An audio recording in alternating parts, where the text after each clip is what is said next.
Queridos amigos, México tiene una ventana abierta en el corazón de España que permite mostrar la grandeza de nuestro país.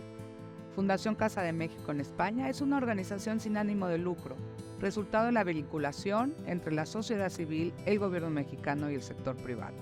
Buscamos contribuir al reforzamiento de las relaciones bilaterales entre México y España a través de la promoción de la cultura y las empresas mexicanas. Durante casi 5 años, hemos logrado 700,000 visitantes a través de 6,000 actividades que muestran la excelencia de México. En este tiempo, hemos constatado que la conversación y el diálogo son importantes para el intercambio de puntos de vista y conocimiento mutuo.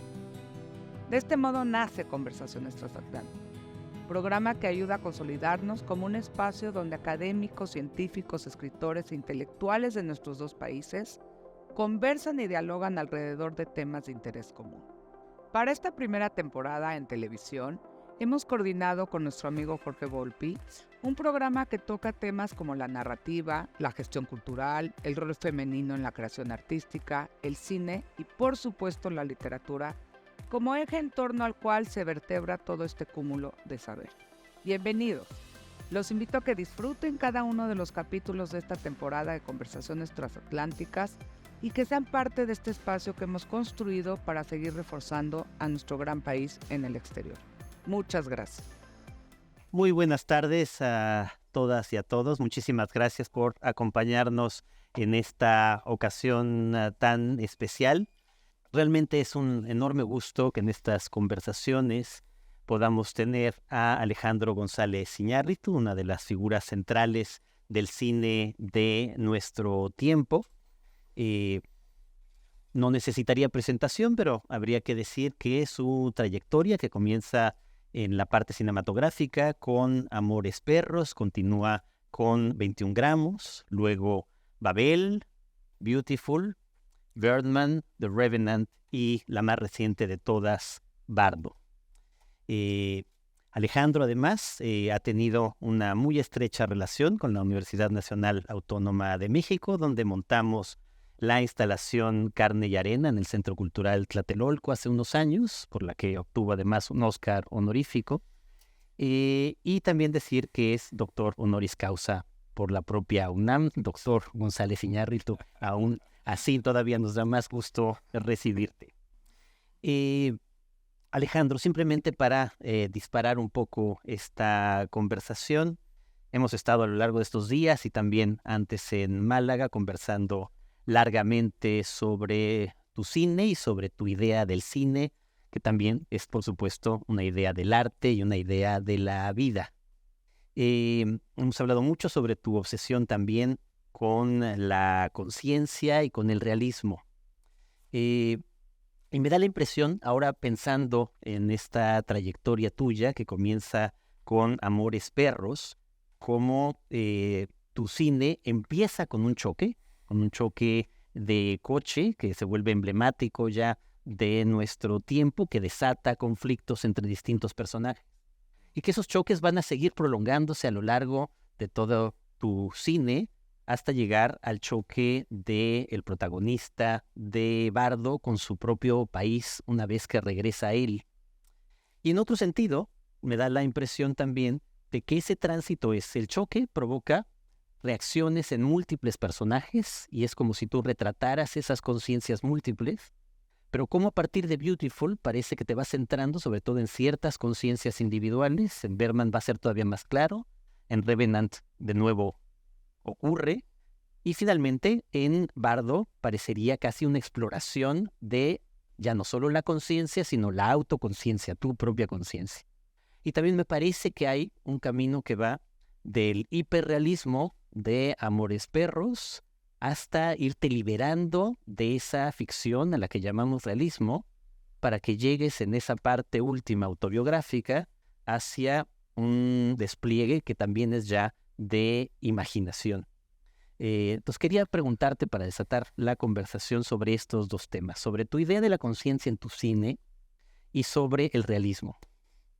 Podría decirte que es interesante lo que dices porque ha sido quizá una transición gradual a un lugar en donde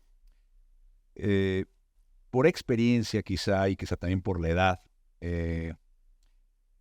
me ha llamado cada vez menos lo que le llamamos la realidad.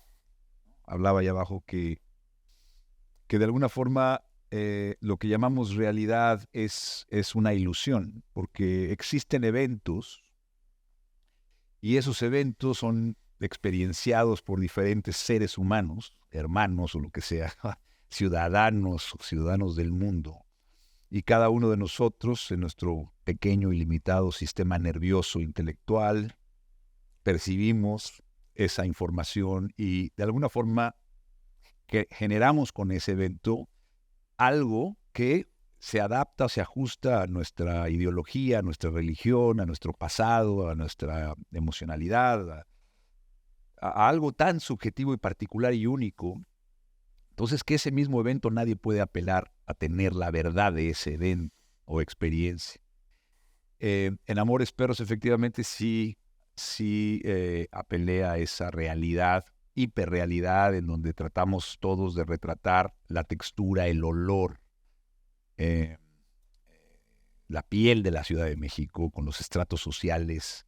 Y había un ejercicio de fondo y formal de documentar esa realidad a través del artificio, ¿no? La cámara en mano, lenguaje de documental, la forma de editar. Era pretender documentar algo que estaba sucediendo realmente o tener esa sensación. Y creo que se repitió de alguna forma, de diferentes maneras, pero en las siguientes dos películas, en 21 gramos y Babel. Esto me empezó un poco a cansar, pero a nivel personal, la primera película que yo creo que empecé a sentir esa inquietud, en donde ya de alguna forma ya no era parte de mi primera, ya no pensaba de esa forma, fue en Beautiful, aquí en Barcelona, con la película que interpretó Javier Bardem, el personaje de Uxbal, que era una persona que leía y que hablaba con los muertos, que era un medium, que hay muchos. Empecé de alguna forma a explorar esa sensación de que nuestra vida física y real, lo que llamamos real, es una parte de nuestra vida, que en realidad nuestros sueños, nuestros miedos, nuestros sentimientos, nuestras ideas de las cosas son tan únicas que todo eso que a veces descartamos, por lo menos yo vengo de una familia muy convencional en ese aspecto, era mucho más importante que la parte racional, que no somos emocionales, que a veces razonamos. Y el mundo está así porque somos emocionales, no porque somos racionales. Y al mismo tiempo empecé a ver que esa interioridad me empezaba a florecer con mucho más. Entonces fue la primera película que empecé a tocar un poco ese aspecto. Y luego, evidentemente, en Birdman fue mucho más ya directo. Creo que la meditación, hemos platicado, yo empecé a meditar en 2012 y creo que esa de pronto descubrimiento de saber que el que habla en tu interlocución diaria y que te ves al espejo, que te dices algo, no soy yo, es un pensamiento. Y fue para mí un descubrimiento importante, y esa separación y ese diálogo interno que todos tenemos, y el que no lo tenga, pues no se ha dado cuenta que no es él. Me interesó hacer una película acerca del ego, de la interioridad de un personaje que lo juega Michael Keaton, y ahí ya finalmente descubrí lo que me interesa a mí como persona, en mi idea del cine y la idea de poder expresar cosas que provienen desde adentro. Y ya Bardo, pues es el extremo donde yo digo que todas las otras películas las hice con los ojos abiertos, pero esta la hice con los ojos cerrados, y cuando cierras los ojos, pues ves hacia adentro y no hacia afuera, y vienen ese tipo de imágenes, de alguna forma, que no son reales. Es como interpretamos nuestras memorias. Eso es lo que hace, y ahora voy con Jordi, nada más hace tu cine tan peculiar, desde la literatura, y Jordi lo sabe muy bien, siempre hemos retratado conciencias. Ahora, hacerlo desde el cine, ¿cómo conviertes la conciencia en imágenes? Fue muy interesante, sobre todo en Bardo. En el ejercicio de Birdman fue un ejercicio extremo de punto de vista, ¿no? Es como le llaman los gringos, un stream of conscious, Conscious, sí. ¿Cómo le llaman? Corriente de conciencia. Una corriente de la conciencia, ¿no? O sea, el ejercicio fue también muy técnico, narrativo también, con Nicolás Giacobone y Alexander Dinelares y Armando Bo, que escribimos juntos, era siempre mantener cómo podemos contar una historia de un tipo en un solo espacio y que toda la historia se desarrollara en una cuadra y nunca hacer flashbacks ni esas cosas, sino que fuera una toma continua en esa esclavitud que tenemos los seres humanos de no tener lo que la literatura, la ficción y el cine nos ofrece, que por eso estamos adictos, que es romper el espacio y el tiempo. Estamos siempre con una misma cámara, con un mismo lente, y yendo a un lado y estamos en un plano secuencia eterno, que es aburridísimo, y por eso necesitamos la literatura y irnos a otros lados, porque estamos atados aquí. Entonces quise poner la cámara aquí, de Michael Keaton, y estar atrapado, y él está atrapado en eso. Entonces fue un ejercicio mucho visual, de técnica, digamos, de punto de vista. En el caso de Bardo, la diferencia aquí es que sí hay un rompimiento de tiempo y de espacio interno, en donde no es narrativo, no tiene que ver con la realidad. Yo traté de expresar cosas que he vivido, cosas que me han pasado pero nunca he vivido, cosas que he imaginado, cosas que he soñado, cosas que he temido, sueños, comentarios, humor, es decir, la crónica la falsa crónica de unas cuantas verdades. Escogí el género de la crónica porque la crónica es un género muy, muy generoso que te permite todo esto. Es lo que platicamos el otro día como una recuperación del barroco que nos pertenece 300 años. No es mucho más complejo que la realidad, es la posibilidad, como los grandes murales de los maestros mexicanos que tenían, ¿no?, comentarios políticos, religiosos, humanistas. Ese guacamole mexicano de la yo quería atender a eso, y las imágenes, a diferencia de lo de Bergman, que era atender la realidad esclavizadora a través del personaje de su mente, con la voz en off, es una película que tardamos 5 años, y cada una de las escenas que tú ves, cada una de las secuencias, cada una de las imágenes, estuvo con anterioridad preconcebida, dibujada, hacer storyboards, con locaciones muy precisas, con ángulos de cámara ya ensayados. De hecho, filmé ensayos, construimos sets, cada paso está marcado. O sea, no hay nada que en Bardo aparezca como una captura de la realidad o una documentación o una improvisación. Cada uno de estos frescos están absolutamente preconcebidos, y cada color de la ropa y cada cosa.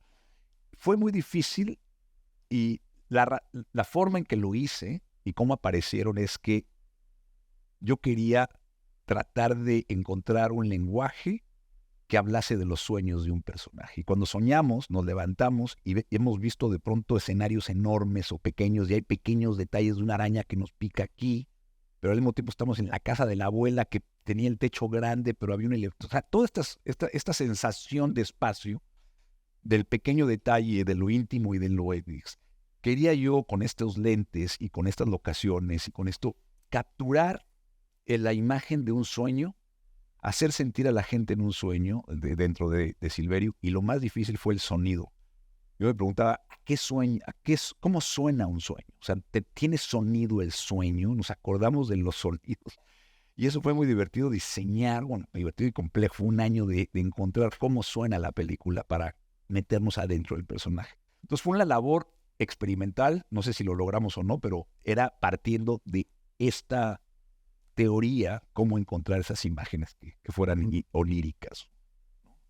Jordi, bueno, de todo lo que has dicho ahora, yo te haría 14 preguntas, pero como para ordenar la conversación, yo empezaría por, ya que estamos hablando de Bardo, yo empezaría por esa imagen muy importante y muy potente, que es esta pirámide llena de cuerpos, en donde hay un personaje que es Hernán Cortés, y donde nuestro amigo Cacho escala y se sube ahí y lo interpela, ¿no? Ahí el contexto literario es Octavio Paz, ni más ni menos.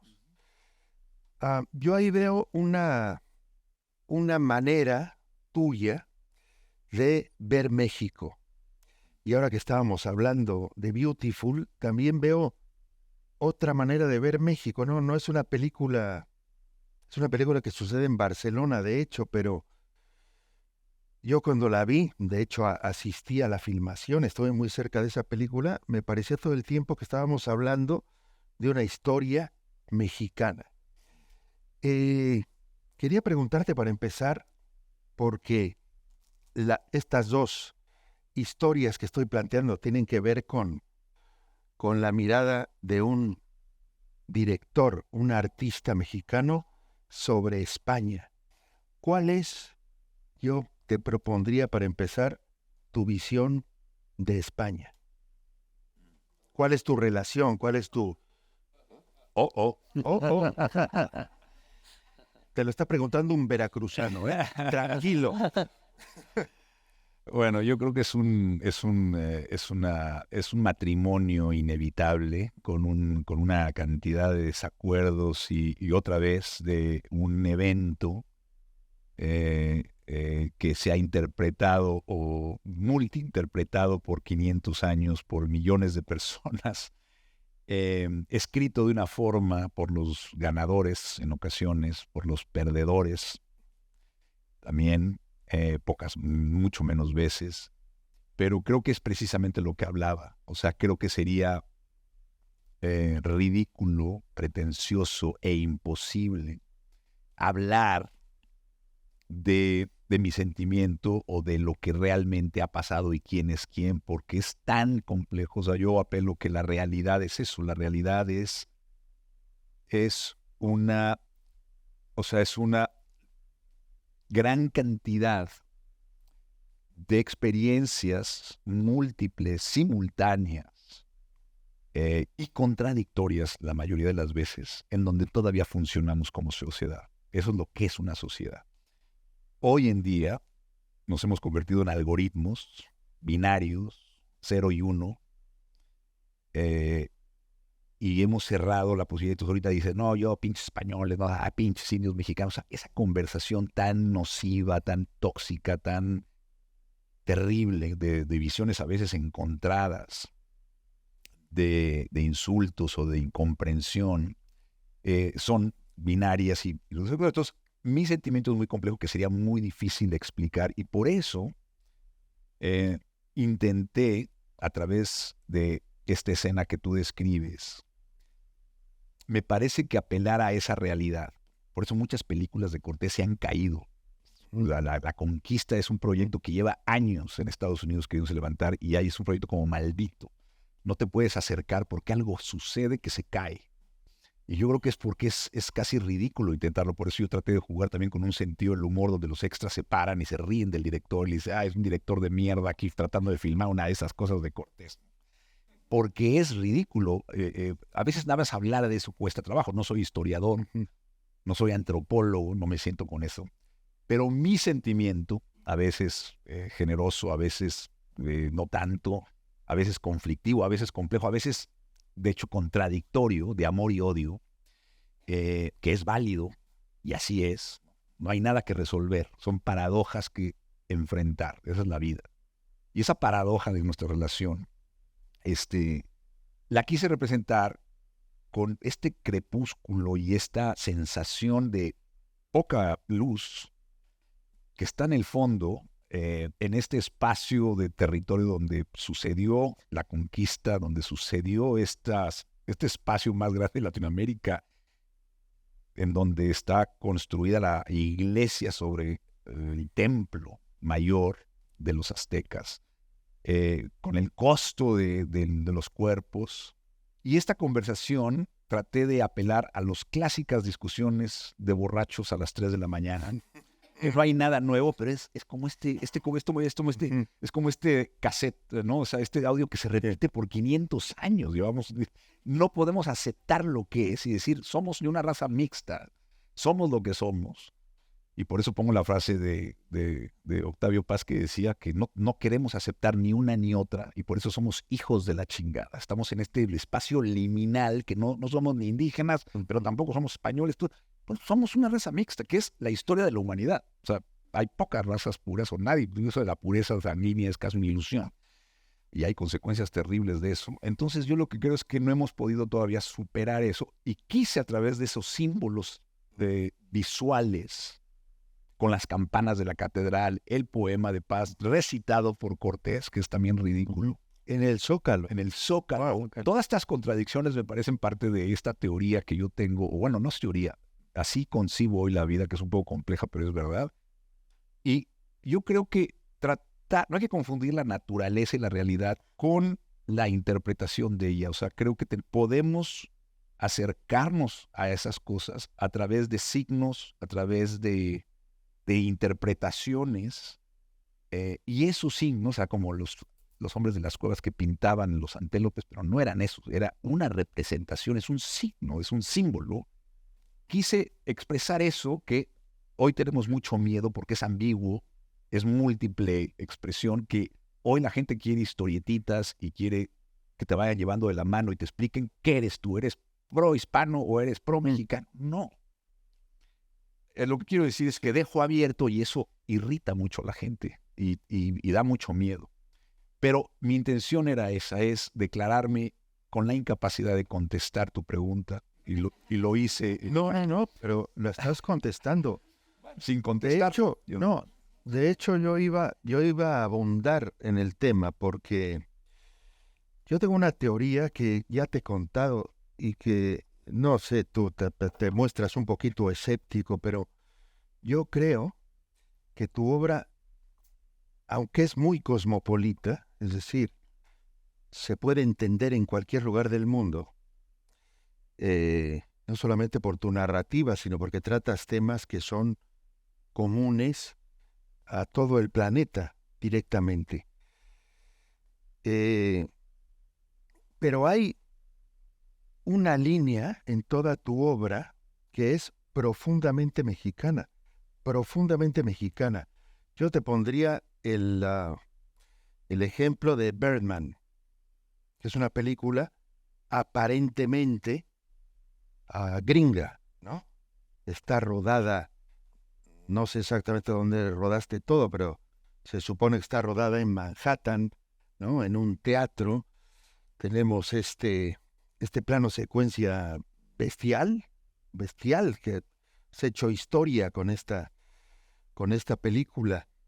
Y sin embargo, yo veo ahí un montón de elementos que tienen que ver con nuestra literatura. Permíteme la imprudencia. Ya sé que tú no eres escritor, pero sí que compartes nuestra tradición, ¿no? Yo he cometido la imprudencia incluso de escribir que tu cine tiene que ver con Cervantes, en el sentido de que rescatas, sobre todo en Birdman, el humor, el disparate en un contexto donde quizá no cabía eso. O sea, ahí has abierto una brecha. Te quiero preguntar cuál es tu relación con esto. Tú eres un escritor, yo lo he dicho por escrito, de hecho, en el prospecto de esta conversación he escrito esto. Tu cine tiene que ver, con Cervantes en el fondo, pero también tiene que ver con Alfonso Reyes, con Octavio Paz, con Carlos Fuentes, con escritores en este caso, que es igual. Podrían ser cineastas, es igual, que se han esforzado por conciliar este mundo prehispánico, esta imaginería prehispánica, esta manera de ser, esta manera de sentir que tenemos los mexicanos o los habitantes de aquel continente, porque tenemos dos, somos estereofónicos, tenemos la parte prehispánica y la parte española, y esto lo has plasmado en tu cine. Esto es ya lo sabes, esta es una mirada deformada mía. Tus espectadores no ven siempre esto, pero yo veo esto siempre en tus películas. Hay un director y un escritor profundamente mexicano que monta una obra absolutamente cosmopolita. ¿te parece esto una tontería lo que estoy diciendo?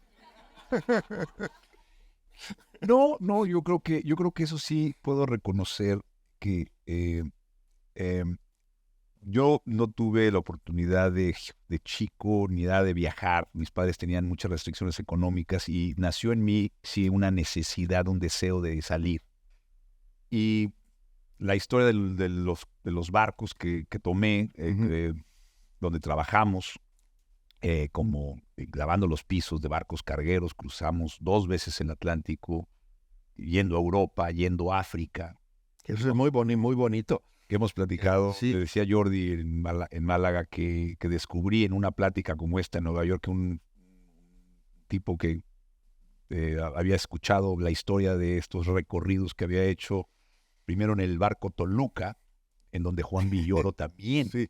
En Málaga descubrimos que él también había viajado en el Toluca. Estoy hablando de un barco carguero, yo en 1981, y salimos de Tampico y cruzamos el Golfo de México y entramos por el Mississippi, en Nueva Orleans, en Baton Rouge, en Memphis. Luego de ahí fuimos a Barcelona, bajamos por Livorno, regresé. Y el segundo barco fuimos a Bilbao y ahí nos bajamos, mis amigos y yo, y de ahí viví un año aquí en España con $1,000, tiempos aquellos, y estuve un mes en Marruecos. Dormimos en Málaga en la calle, tomamos el ferry a Ceuta, en fin. Y de pronto, platicando esto, me doy cuenta, bueno, lo importante que fue ese viaje para mí a esa edad, que ahorita lo veo inconcebible que un niño de 17 años haga eso. Yo no dejaría a mi hijo hacer esto en los tiempos. Mi mamá lloraba y lloraba, era una pasita la pobre. Porque además escribía cartas y varias cartas llegaron una vez que yo había regresado. En el correo mexicano, yo leía mis propias cartas un año después. No había teléfonos, es impresionante, ¿no? La confianza que tenían los padres en nosotros y nosotros en ellos. Pero bueno, a lo que voy es que de pronto descubro cómo el subconsciente, qué poderoso es, que creemos que estamos piloteando nuestra vida y en realidad el 90% de lo que habla Bardo, nuestros miedos, nuestras memorias, lo que suprimimos que está allá adentro y no queremos entrar, domina nuestra vida, nuestras decisiones. Y de pronto me doy cuenta que la segunda película que filmo es 21 gramos en Memphis, que fue una ciudad en la que toqué en el barco. La tercera película es Babel, la mitad está filmada en Marruecos. La cuarta es Beautiful, está filmada en Barcelona. Entonces, el recorrido de mi juventud fue ahí, pero nunca lo había pensado.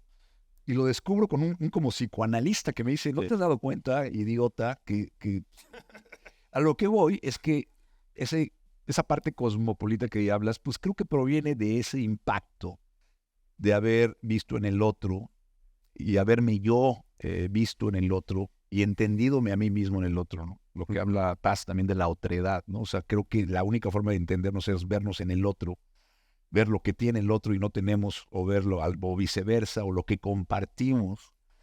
Y sí, mis películas fueron como una aventura de viaje, de trabajar con crews japoneses, marroquíes, americanos, ¿no? Y eso ha sido una gran sensación para mí de crecimiento interno, de no repetirme, de ponerme en situaciones incómodas y inexploradas para mí, de aprendizaje, de awareness, ¿no? De estar así.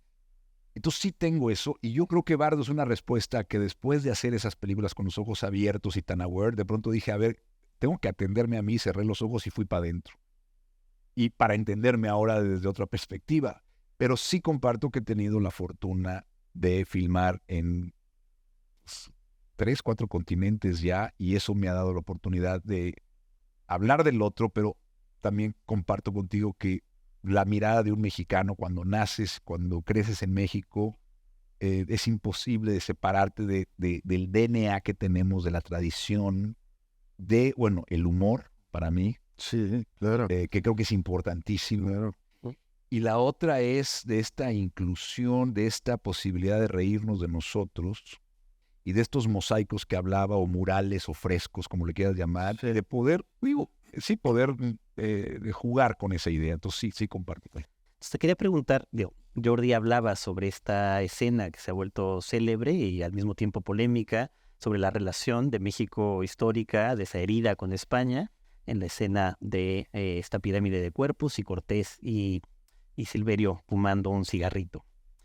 La otra es la escena de los niños héroes, ¿no? O sea, ahí tienes, que es otra, me gustaría preguntarte sobre ella, en donde ambas las resuelves además con el humor, que es algo poco propio al hablar de dos heridas que tanto que los mexicanos cargamos con tanta fuerza. Entonces, preguntarte de las dos cosas, sobre esta parte estrictamente, sobre esta herida histórica de Estados Unidos arrebatándonos la mitad del territorio y que tú ahí queda en la escena de los niños héroes en el castillo de Chapultepec, y en general, pues ya que puedas extenderte un poco más sobre tu relación con Estados Unidos y con lo que significa irte a Estados Unidos y regresar simbólicamente y al mismo tiempo realmente a filmar Bardo en México. Claro.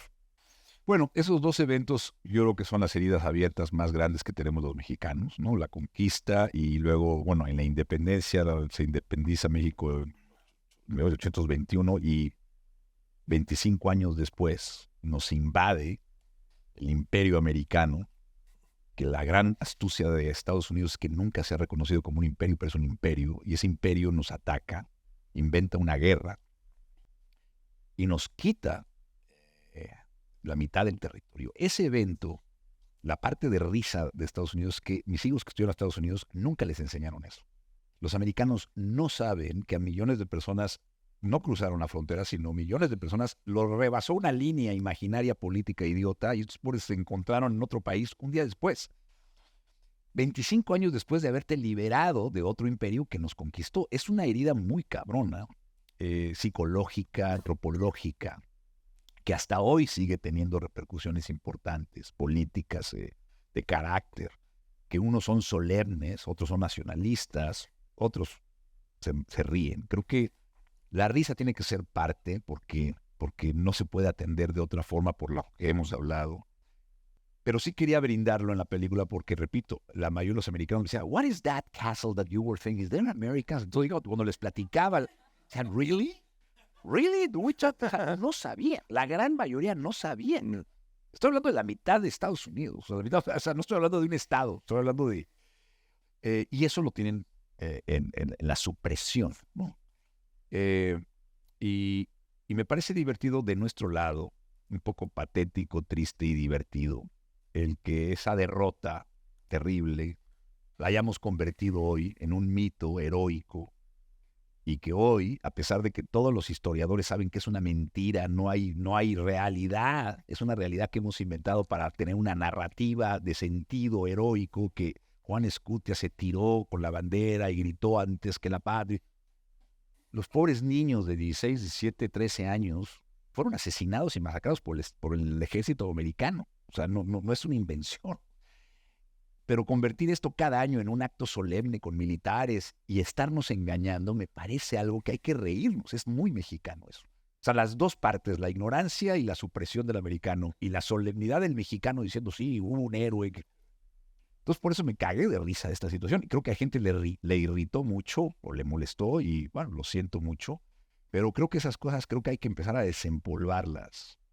Porque si no las desempolvamos, huele al libro viejo de la tía, ¿no? O sea, creo que, en fin, no hay otra forma de hablar de esto, ¿no? O sea, creo que la única forma de hablar de esto es de esa manera que yo traté de hacerlo. Sí. Ahora la tuya, tu ida y vuelta a México, que está en Bardo como tema central. O sea, ¿qué pasa después de que finalmente filmas Bardo? Bueno, regresar a un país que abandonas 22 años, o que estás fuera de no lo abandono porque estoy muy cerca, es una mala palabra. O sea, que de alguna forma vivo lejos de él, físicamente. El país que yo dejé ya no es el mismo. Lo recuerdo de una forma que ya no es, y es la memoria de la memoria. Nuestra memoria es truculenta porque es la memoria de la memoria. Es como el Wikipedia, ¿no? Va cambiando según quién lo va recordando. Se va esculpiendo la verdad. Y así lo hacemos nosotros, es la verdad. Somos un Wikipedia, estamos reescribiendo nuestra historia, nuestros lazos emocionales con la gente, y vamos reescribiendo la narrativa. Entonces, esa memoria pues ha transformadose. Y yo... también he cambiado en esta cantidad de años. Y lo que espera la gente de ti cuando regresas es esa persona que dejó el país hace 22 años, que ya no eres. Y tú esperas de esas personas y de ese país que sea algo que ya no es. Y ese reclamo, esa expectativa no cumplida, mutua, es un desencuentro importante y necesario. Y al mismo tiempo un redescubrimiento muy hermoso y muy productivo. Entonces es como de pronto encontrarte un viejo nuevo amigo. Es algo extraño. Y eso, cuando yo estaba filmando en México, que fue una filmación muy cabrona y traumática porque se filmó en plena pandemia, es una película que tuvo 3 inicios, fueron 2 años de producción, en donde ya teníamos todo para empezar, 3 meses o 4 meses de preproducción, y 10 días antes llega la primera pandemia, en marzo 10 o 13, paramos la producción.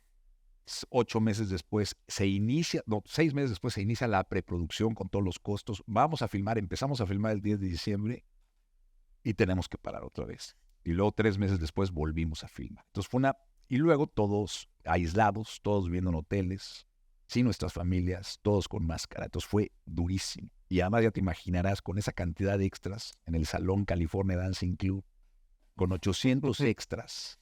Y olía a pedo, sudor, saudaco, estornudos, humo, no había aire acondicionado, el calor. Cuando filmábamos, toda la gente se quitaba las máscaras y bailaba y sudaba, y acabando cada toma, toda la gente se veía, y las tosidas, todos íbamos a morir, o sea, decíamos aquí. O sea, fueron 15 días, o sea, fue una filmación muy demandante, muy física, muy challenging, como dicen los gringos. Y sin embargo, fue muy productiva porque lo que estaba sucediendo cuando yo estaba filmando, había muchas cosas que estaban escritas de esa sensación que yo tenía, de esos reclamos que yo tenía con el país y que el país tenía conmigo, ¿no? O sea, como que había cosas que decía, claro, o sea, me está pasando lo mismo que le está pasando a Silverio, era como un espejo en el espejo. Entonces fue muy bonito, y reacciones inclusive que yo predije estaban sucediendo. Entonces ahí estaba como poniendo palomitas, decir, bueno, pues sí creo que capturé acupunturalmente ciertos miedos y sensaciones que tengo. Entonces fue pues divertido, complejo, triste, difícil, hermoso. Otra vez, esta multirrealidad que es la vida. Fue así. Bueno, ahora que hablabas del California, yo ya inevitablemente te quiero preguntar por la cosa musical. Tú y yo tenemos un pasado oscuro del que no vamos a hablar. Pero me queda muy claro que tus películas están orientadas no solo por la música, sino por el sonido, ¿no? Los psicoanalistas dicen que la personalidad de una gente, de una persona, es 75% la voz y lo demás el performance que hay ahí, ¿no? Yo creo que, por lo que hemos ido hablando, yo creo que las películas son lo mismo. O sea, la parte del sonido, cómo suena una película, es fundamental, ¿no? Aquí no nos desvimos hacia los doblajes y eso, que esto nos daría para otra mesa redonda, sino hacia la parte tuya de cómo te involucras en la música. No, sí, definitivamente yo creo que el cine es un arte audiovisual, y la palabra audio viene primero que lo visual, porque creo que el audio es primordial, o sea, es antes que la imagen. El audio tiene la capacidad de pegarnos en el cuerpo, las frecuencias son sensoriales, la imagen es intelectualizada, ¿no? O sea, la percibimos por nuestro órgano de los ojos, pero los sentidos, pero la intelectualizamos, y lo que estaba diciendo, esa información que vemos, la vamos poniendo en nuestras cajitas ideológicas, valores, principios, educación, memorias. Y es un proceso. La música es inmediata, va al cuerpo, el cuerpo no miente, y por eso la música nos llega a una emoción que es infinitamente más poderosa que la imagen que veamos, ¿no? O sea, una canción nos puede hacer llorar, rara vez más difícil una foto. una nota te puede poner en un estado de ánimo. Yo siempre digo que además, desde que nacemos con cuando estamos adentro de nuestras madres, tenemos este corazón que suena, que es un beat. Y nacemos con un beat y morimos con un beat. Yo cuando morimos, espero que podamos tener la oportunidad de morir en nuestras camas. Vamos a oír, y lo último que oiremos es El love beat. el último beat. Y dentro de ese primer beat y el otro beat, ahí está la vida. Y ese beat, hay diferentes ritmos. Y el ritmo de la vida, pues, o del arte es lo que hace todos. No hay nada sin ritmo. El ritmo es el universo, es Dios, yo siempre lo he dicho. Como una anécdota, voy a hacer un paréntesis para darle un homenaje a Ryuichi Sakamoto, que tuve la oportunidad de trabajar con él en Revenant, que fue mi ídolo y admirado. Su manager y compañera Norika me contaba que Ryuichi, batallando con el cáncer, aún en sus últimos días estuvo componiendo cada día de su vida. Todos los días componía algo era lo que lo mantenía atado a la vida, a ese beat.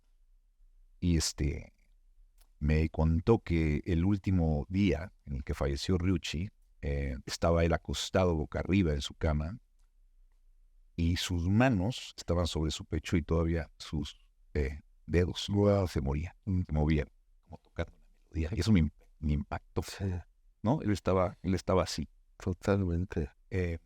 Entonces sí creo que la música es el lenguaje emocional o espiritual de la película invisible. Y entonces sí me parece muy importante yo como director saber desde el guión cómo suena esa película, cuál es el instrumento. El instrumento también define mucho quién es esa película. Yo siempre tenía una teoría bastante idiota, pero tiene algo de realidad, que era cuando yo me subía al coche de una persona y oía los CDs que tenía, yo ya sabía qué persona era. Claro. Entonces los novios de mis hermanas salían con unos idiotas que decían, este idiota es un idiota. ¿Pero por qué? Pues porque oye estos. Y acababa siendo un idiota. Sí hay algo de verdad. Sí. No, pero sí conoces un ingeniero, conoces un psicólogo. O sea, la música de un coche es algo súper. Bueno, antes había CDs, ahorita ya el pinche Spotify ya arruinó esa teoría. Pero bueno, los playlists, eso sí conoces a la gente. Así que antes a los chicos jóvenes no se casen sin que vean los playlists de sus posibles Oye, pero en el soundtrack de Bardo oímos un par o tres de piezas donde ahí suena a estas bandas mexicanas que van ahí a tocar a tu casa. Que yo tenía un amigo músico que cada vez que pasaban en México, en la Ciudad de México, y cada vez que pasaba alguien tocando así, se tapaba los oídos, porque decía, me desafinan, ¿no? Estas trompetas, ¿no? Qué idiota. Ese es un idiota. Sí. Hombre, yo lo defiendo, lo digo. No, bueno, no solamente suena así, sino Bardo fue... Bueno, en primer lugar también quiero hacer un reconocimiento a Gustavo Santaolalla, que desde Amores Perros ha hecho 4 películas de la música de Gustavo, que es un genio. Y luego Antonio Sánchez, el baterista mexicano que hizo Birdman. En esa película, en Birdman, yo supe que esa película era con solo batería. Y la batería y los drums iban a ser el ritmo vital, el corazón adentro de Michael Keaton. Y yo, como no tenía forma de editar, yo sabía que ese ritmo me iba a ayudar al beat y de pronto se iba a acelerar, se iba a enojar. Era como una... Y eso fue muy claro. Luego Ryuichi. Y en esta ocasión, con Bryce Dessner, que es un músico excepcional, que además tiene una doble vida, es guitarrista de The National con su hermano, que ahora el hermano es el productor de Taylor Swift, no está muy contento. Pero él trabaja con Steve Rich, con Tom York, con las hermanas Lebec. O sea, es un compositor de música clásica, lo conocí, tenemos un amigo en común que es Gustavo Dudamel, el compositor. Y Gustavo me invita a un concierto y yo veo una obra de un joven americano y digo, ¿qué es esto? Hay una obra con una fuerza ahí en Los Ángeles, en el Disney Hall. Y lo invité a participar en la tercer acto de Revenant. Él hizo toda la última parte.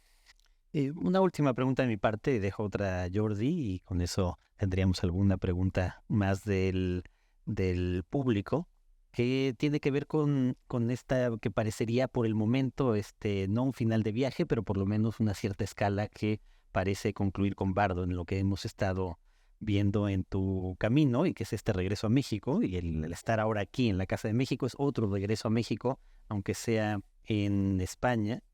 Y un tema que parece central, y lo decíamos desde el inicio, tiene que ver con la violencia y la migración. Y simplemente preguntarte entonces un poco sobre estos dos temas, lo que has hecho en Carne y Arena y esa permanente idea sobre estar migrando, ¿no? Beautiful, filmada aquí en España, que sería otro tema justo para cerrarlo todo aquí. Y luego, desde luego, los migrantes que aparecen también Claro. en Bardo, incluido el propio protagonista. Claro.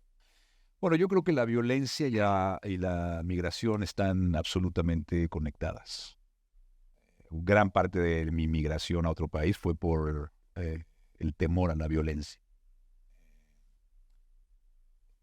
En esa época que estaba y ahora sigue peor.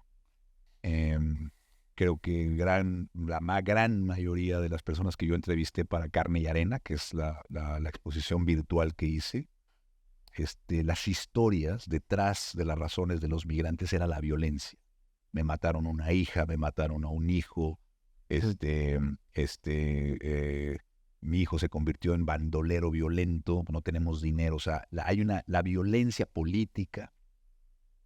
Entonces la violencia está unida a la migración. Nadie migra por gusto. O sea, a mí me parece muy idiota pensar cuando los amigos dicen, vienen por unos dólares. No, maestro. Las personas tienen una cultura, familias, lazos afectivos, el poder colectivo que te da pertenecer a una comunidad. Cuando dejas eso es la pérdida. Bardo creo que habla de esa identidad dislocada, independientemente que tengas una situación privilegiada, como es mi caso.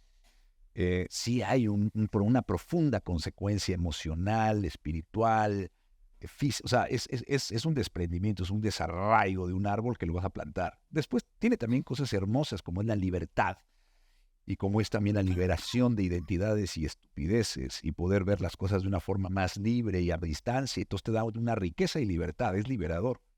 Pero está unida a la violencia y bueno, mi posición en la violencia. Entonces por eso he hablado de la emigración pues, en esta obra de virtual, pero también en Babel, en Beautiful, en la migración europea de los africanos y los chinos, que también me impactó en Barcelona. Pues sí, esa separación casi brutal, casi dos mundos que no se tocan, también violenta en ocasiones, y lo que está pasando en Europa, yo siempre les digo a los europeos que sus océanos son nuestros desiertos, ¿no? En el desierto se desintegran las gentes, los mueren, también en los océanos. Y entonces es una tragedia que está unada a esa violencia, la violencia también del cambio climático. Entonces, mi posición es tratar de encontrar y señalar consecuencias. No me gusta la violencia como producto de consumo, de entretenimiento, cool, detached. Y la violencia que hay en las películas de Marvel de niños y qué entretenido es, me parece una aberración brutal, porque los que hemos vivido en un país violento como el nuestro, que está viviendo una violencia que no se había existido, es una guerra civil de 130,000 personas desaparecidas, en donde no hay respuesta. Eso no lo puedes explicar en democracia. ¿Cómo un país puede tener en democracia 130,000 desaparecidos? Explícame eso. 350,000 muertos. Y, o sea, entonces, yo digo, esas cifras son de guerra civil. No es que son los narcos, son los malos, los de la serie de Narcos, cómo se visten. No, estamos emberrados. Son civiles, son mexicanos. Nos estamos matando entre nosotros. Y esa normalización de la violencia da miedo y genera mucha migración. Entonces, bueno, pues es un tema que lo tengo pues, en las venas. Y en Bardo traté de una forma de manejarlo, pues, pero desde mi perspectiva, ¿no? También a ver qué es para mí eso. Y sé que hay gente que dice, pues, ¿cómo es posible que lo hayas?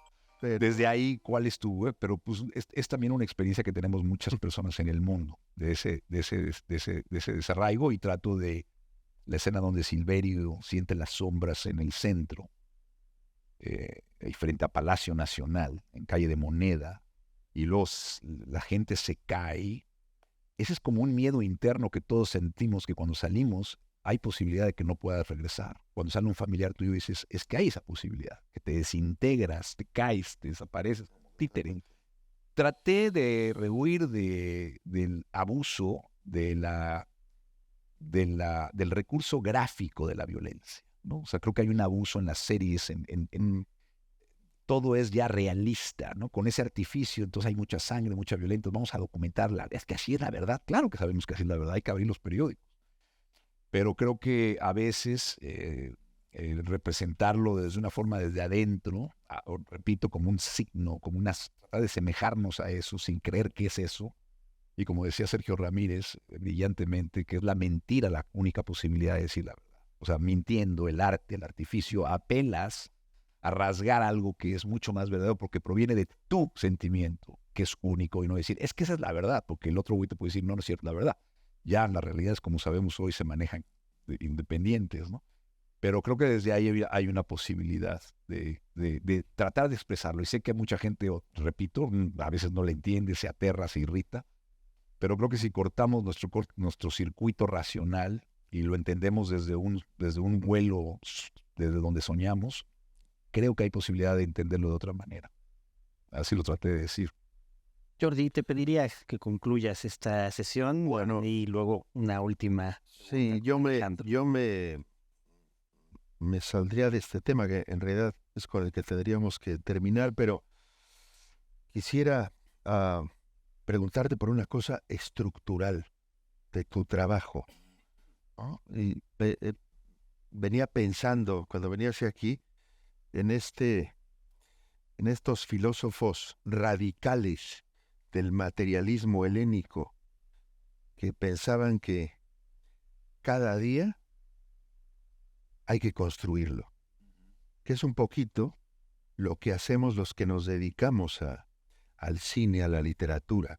Es decir, tienes una obra, después es recibida como es recibida, y luego tienes que empezar otra vez de cero, a levantar otra obra, ¿no? Nuestro oficio no tiene que ver con el de muchas personas que van haciendo un historial. Tú te puedes hundir en la siguiente obra o consagrar en la siguiente. Pero aquí estamos hablando de una manera de persistir en nuestro quehacer. Uh-huh. Yo te quería preguntar cómo llevas esto, ¿no? Porque tienes películas tremendamente exitosas, ¿no? Tienes Oscars y tienes otras que no han sido tan exitosas y nos quedan más o menos unos 20 años de proponer cosas. ¿Y cómo enfrentas este empezar de cero otra vez? Porque por más éxito que tengas, tienes que volver a empezar. Bueno, creo que mi situación es la misma que ustedes como escritores, la página blanca, ¿no? O un pintor, ¿no? O un músico, por donde te agarras. Entonces creo que ese siempre es un tema. En mi caso, yo nunca he estado persiguiendo películas. De hecho, no creas que me gusta mucho filmar. Me gusta mucho... A ver. No, de hecho, no me gusta filmar. O sea, me encantaría... o sea, lo que quiero decir es que me gusta el sueño de una película. Imaginarle que apareciera. Y la inteligencia artificial se va a hacer cargo de eso. Vamos a estar desempleados todos. Y que eso es terrible, ¿no? La inteligencia artificial, que estoy muy metido en ese tema, pero yo estaba platicando de que es que creo que el sentimiento es la única parte que te puede disparar la creación, pero la inteligencia artificial va a tener una gran cantidad de data, información, pero no sentimiento, que es lo único que te puede dictar para actuar de una manera humana, pero bueno, es otro tema.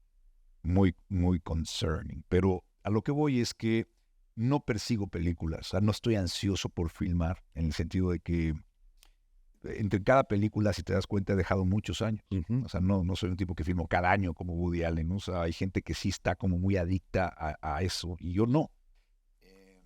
Me gusta más mi vida, mi ordinariedad. Los directores de cine somos muy aburridos. Y esa aburrición te permite estar en un espacio muy, muy libre. Y desde ese espacio empiezan a caer pequeñas semillas que a veces mueren, son malas ideas, son ocurrencias, pero cuando hay una que se inserta y empieza como a tomar forma, me divierte mucho la coescritura. Siempre he coescrito. Uh-huh.